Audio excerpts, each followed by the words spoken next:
Hi, the story that we are going to take today is The Summer of a Beautiful White Horse, and this is going to be explanation of the complete text. One day back there in the good old days when I was 9 and the world was full of every imaginable kind of magnificence and the life was still a delightful and mysterious dream, my cousin Murad, who was considered crazy by everybody who knew him except me, came to my house at 4 in the morning and woke me up tapping on the window of my room.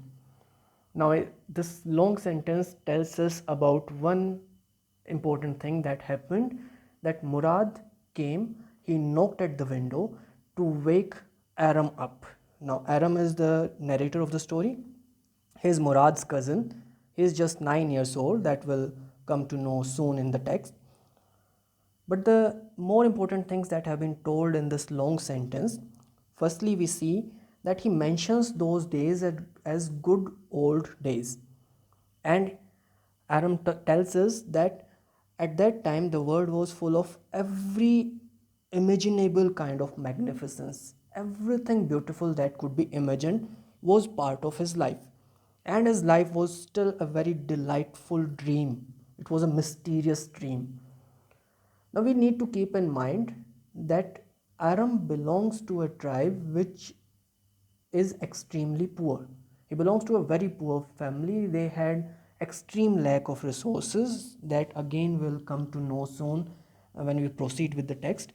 But still, he is telling us that his life was magnificent, it was delightful, it was like a mysterious dream. So this shows that firstly he was a content person, a person who could be satisfied with whatever conditions he has to live with.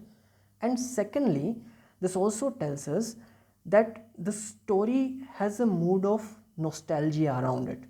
The story proceeds in the sense of nostalgia. This is basically because he's telling us about a time when he was just 9 years old.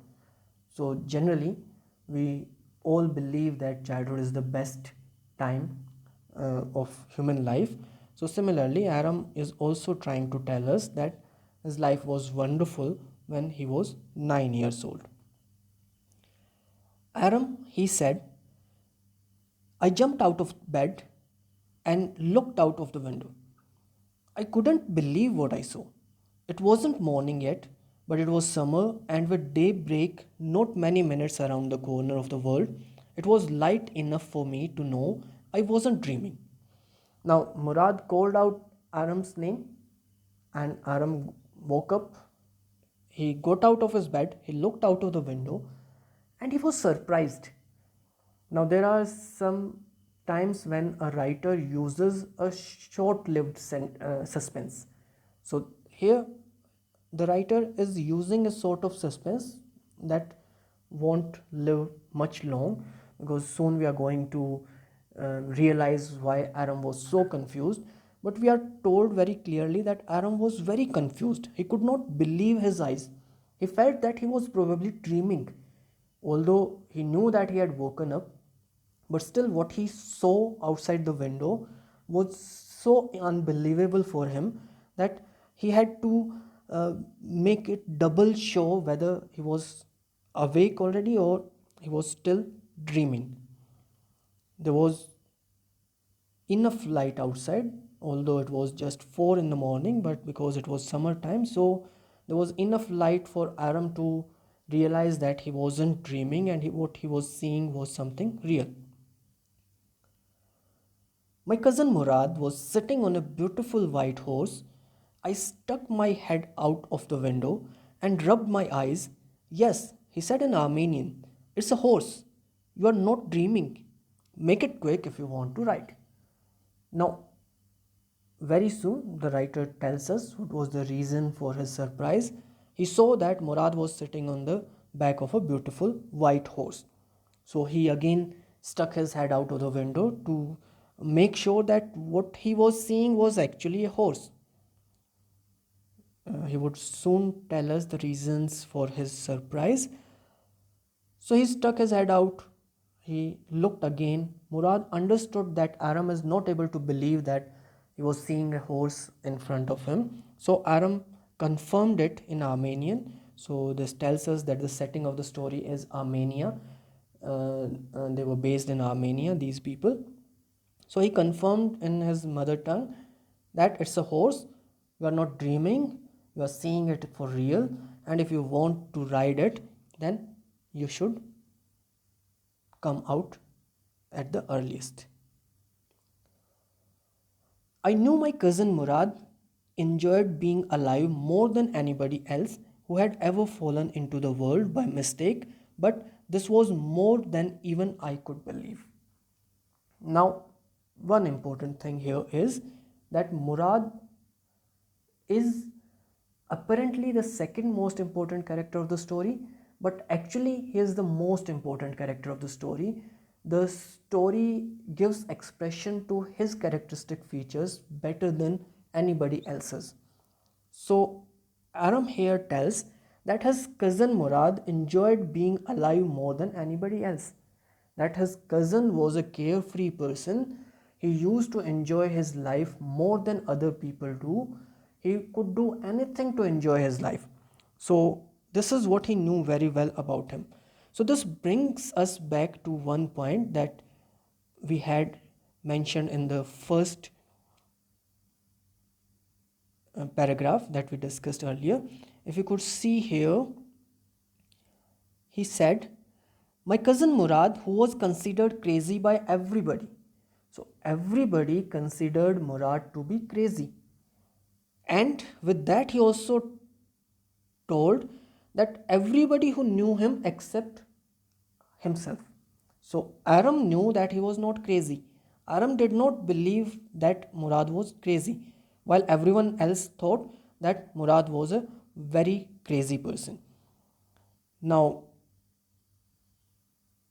we know that Aram and Murad were playmates. We know that they were very close to each other. Aram was 9 years old and Murad was a bit elder than him. And they were so close to each other that, firstly, because of that closeness, Aram could not believe that Murad was crazy. But secondly, it is clear from the text that he understood Murad very well. He tells that he used to live his life more than other people did. So he knew very well that Murad was fond of enjoying life. This is what made him appear crazy to other people, because anybody who is not conventional, anybody who tries to live his life in a manner different than the social norms is considered crazy by the society. That is normal human tendencies. So anybody who was part of this world was not able to live life as happily, as enjoyably as Murad did. But this was even more than Aram could believe. Aram knew that Murad could do anything to enjoy life. He was not to be bound by rules, he was not to be worried about anything else, he was not to be afraid of anybody, but to have a horse with him was something Aram also could not believe. In the first place, my earliest memories had been memories of the horses, and my first longings had been longings to ride. This was the wonderful part. Now he has multiple reasons to not believe that Murad had a horse with him. The first reason he tells that he had always been very fond of horses. He had always dreamt of riding a horse, and now when Murad had a horse with him and he was present in front of Aram, this was like a dream come true situation for him. That is why it was unbelievable for him. This was the wonderful part. This was the nice part of this disbelief. In the second place, we were poor. This was the part that wouldn't permit me to believe what I saw. We were poor. We had no money.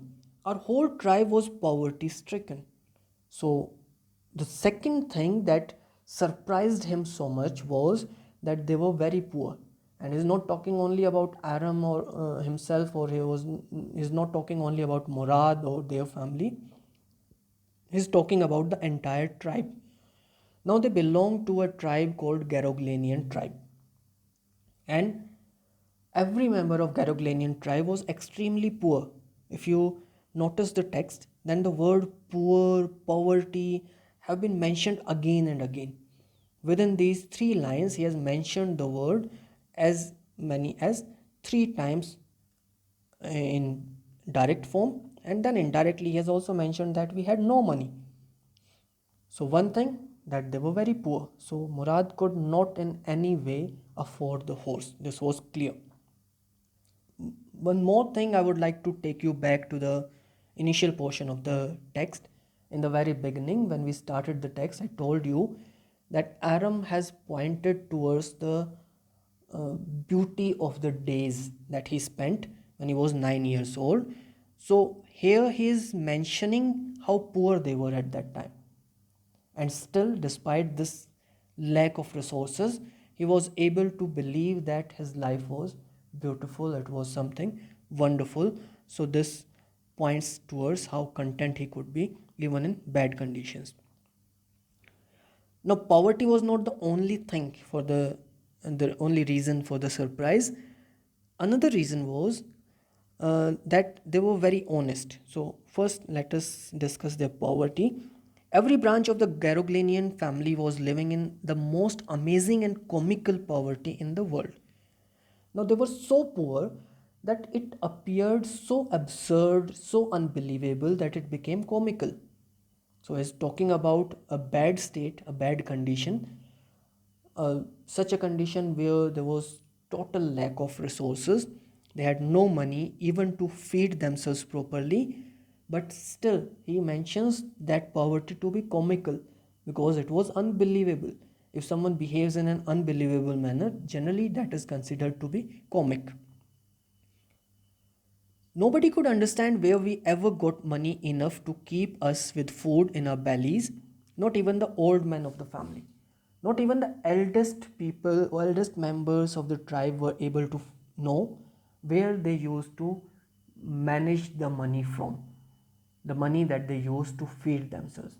So that means they were somehow able to feed themselves, but still the money, there was no regular source of money. The money came from such sources which could not even be tracked. They were not even sure how it was happening that they were not dying out of hunger. Most important of all, though, we were famous for our honesty. We had been famous for our honesty for something like 11 centuries, even when we had been the wealthiest family in what we liked to think was the world. Now, with poverty, there was another important thing about this tribe. The thing was that they were exceptionally honest. They had a tradition of 11 centuries. For 11 centuries, no member of Garoglanian tribe had ever lied to anybody, had been dishonest to anybody. So this is what made Aram so surprised when Murad had a horse with him. Aram knew that Murad could not buy the horse. There was no chance that anybody in Garoglanian tribe could buy the horse. But he also knew that Murad could not steal the horse, because stealing a horse would mean destroying a tradition that was 11 centuries long. And Aram was just 9 years old. He also realized the importance of his tradition. So that means Murad also would realize that importance. So again, Aram could not believe that Murad could have stolen the horse, and he knew that he could not have bought the horse. That was the second most important reason why he was so surprised. At one point of time, Aram has also told us that they used to be well to do. They used to be richer than what they are now. And even at that time, they were very honest. They used to maintain their honesty, whatever their financial condition would be. Another thing that is to be noticed here is the narrative technique, the way of narration. Aram tells that we like to think that we were the wealthiest family in what, according to us, was the world. What we liked to think was the world. So we liked to think, or we believed that the region where we lived was the world. There was nothing in the world outside that thing. So he is presenting before us things in such a manner as if they are actually being narrated by a 9-year-old boy. So he is trying to write those sentences, is trying to express such feelings which generally writers do not express, or they express them in better better words, in the sense that they avoid framing such long sentences, and they avoiding saying things which generally seem to be coming from a child. So now Aram describes Carolingian tribe further. We were proud first, honest next, and after that we believed in right and wrong.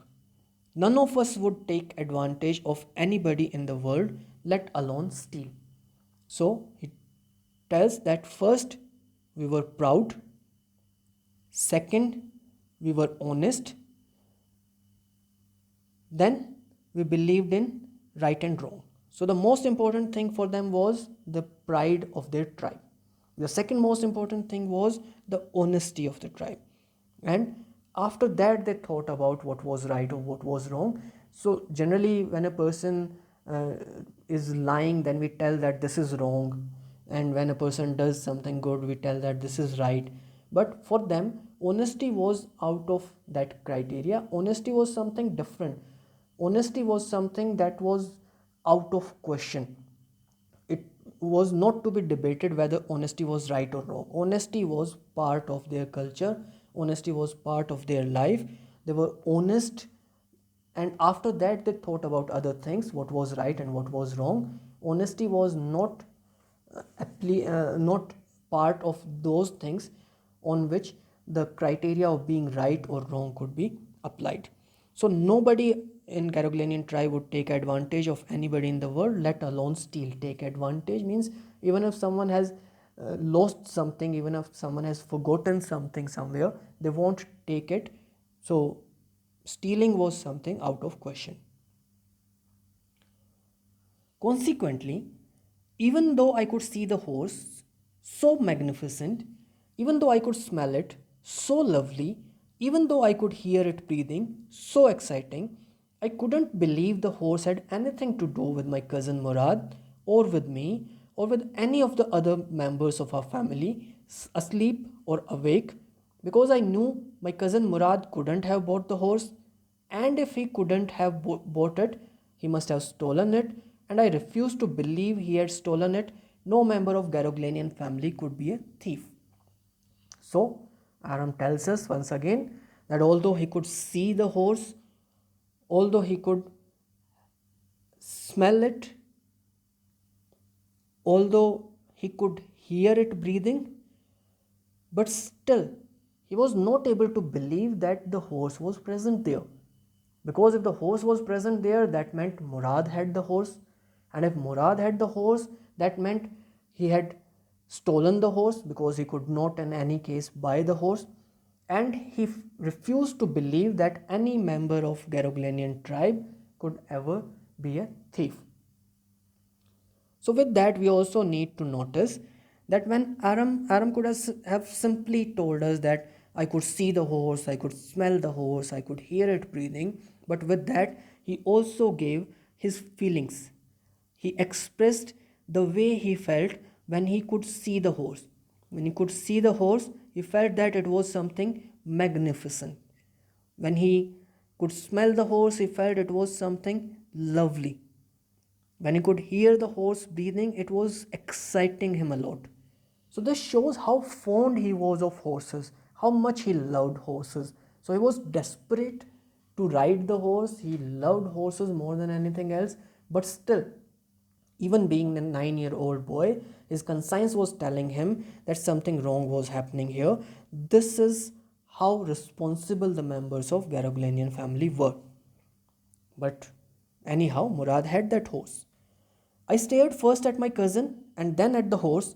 There was a pious stillness and humor in each of them, which on the one hand delighted me and on the other frightened me. Now Aram looked at the horse. Then he looked at his cousin Murad, and probably he again looked at the horse. So when he was looking at both of them, he found them similar to one another. Now, this comes from Aram's understanding of life, because he loved horses, and as much as he loved horses, he loved Murad also. So when he looked at Murad, he found Murad to be someone pious. Now Murad is considered to be crazy by others, but Aram knows that Murad is someone pious. On the other hand, he also found some sort of humor about them. Humor because it was unbelievable, one thing, and second, it was exciting. The situation was very exciting. So he was very delighted on the one hand, but he was also frightened because he was afraid that Murad had stolen the horse and he had broken the 11th century old tradition of their tribe. Murad, I said, where did you steal the horse?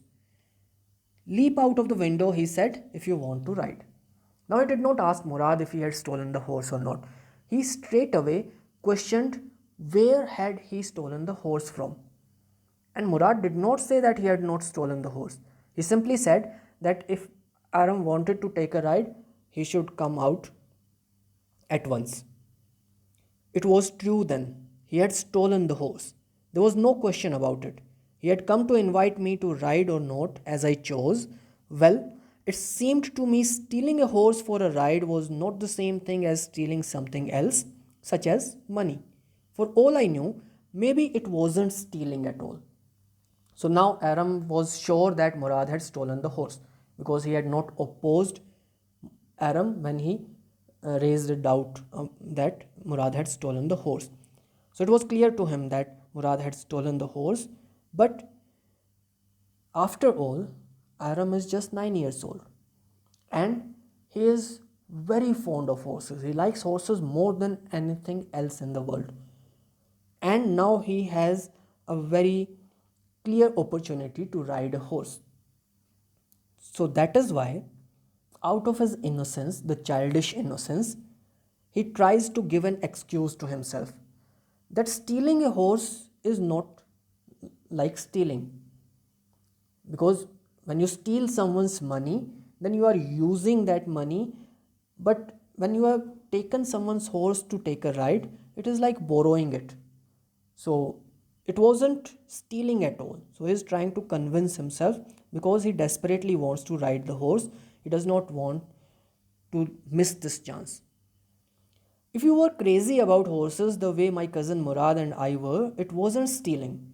It wouldn't become stealing until we offered to sell the horse, which of course I knew we would never do. So Aram says, he continues with his excuse that they were very crazy about horses. So, being so crazy, being so much in love with something, gave you a sort of permission to borrow the thing from someone. So, it was like borrowing because they were never going to sell the horse, and if they won't try to sell the horse, it wouldn't become stealing. Let me put on clothes, I said. All right, he said, but hurry. I leaped into my clothes, I jumped down to the yard from the window and leaped up onto the horse behind my cousin Murad. So Aram asked permission to put some clothes on. He did. Then he jumped in the yard and he got on the back of the horse. He was sitting behind Murad on the horse now. That year we lived at the edge of town on Walnut Avenue. Behind our house was the country, vineyards, orchards, irrigation ditches, and country roads. So they probably used to shift their houses every now and then because they were like homeless people. They were so poor. So they moved from one place to another, probably every year, according to what Aram tells us. That year they were living at a place where there was the countryside. The word country is used for villages in literature. So it was countryside. There were lots of open grounds there. There were vineyards there. So the horse was at that place with them. In less than 3 minutes, we were on Olive Avenue, and then the horse began to trot. The air was new and lovely to breathe. The feel of the horse running was wonderful. So soon the horse was running very fast. Soon it reached Olive Avenue. It was running at a good speed, and this was a new experience for Aram. This was something that he had dreamt for so long. So that is why he felt lovely to be sitting on the horse, to be breathing that air while riding at that speed. So he was enjoying it. On the other hand, my cousin Murad who was considered one of the craziest members of our family, began to sing. I mean, he began to roar. Now Murad was also very happy to ride the horse, so he felt like singing, but he did not know how to sing. But Murad, after all, is Murad. He is a person who is carefree, who does not care what others would think. So he started singing, and Aram felt that he was actually roaring, but Murad won't care about it. Every family has a crazy streak in it somewhere, and my cousin Murad was considered the natural descendant of the crazy streak in our tribe. I told you earlier that Aram is the narrator of the story, but Murad is the most important character of the story because his characteristic features have been described very clearly in great details. So Aram tells that every family has a crazy streak.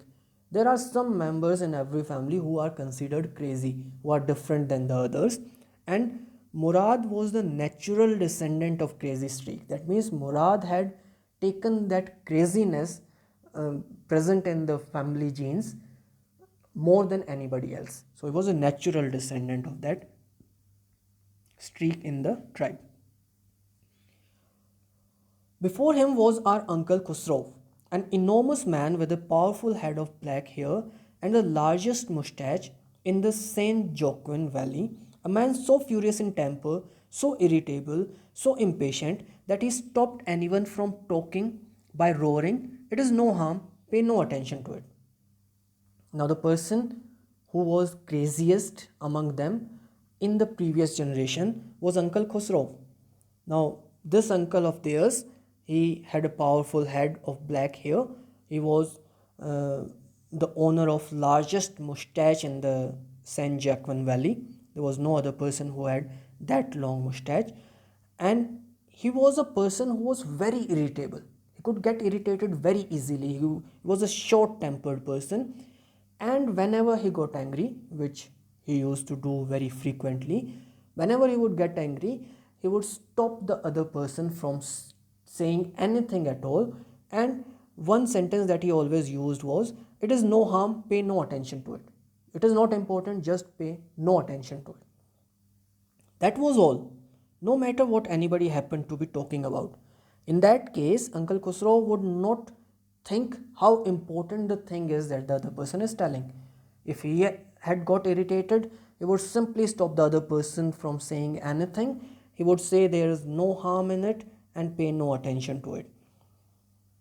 Now, one incident has been told to us. Once it was his own son Arak running 8 blocks to the barber's shop where his father was having his mustache trimmed to tell him their house was on fire. This man, Khusro, sat up in the chair and roared, "It is no harm, pay no attention to it." Now, he was sitting in the barber's shop once, he was getting his mustache trimmed. His son Arak came running and he told that their house was on fire. Now, any sane person, any sensible person in such a case would rush towards the house to save the property, to save the family members. But Uncle Khusro was entirely a different kind of person. He simply sat in a relaxed manner on the chair in the barber's shop and he told his son, "It is no harm.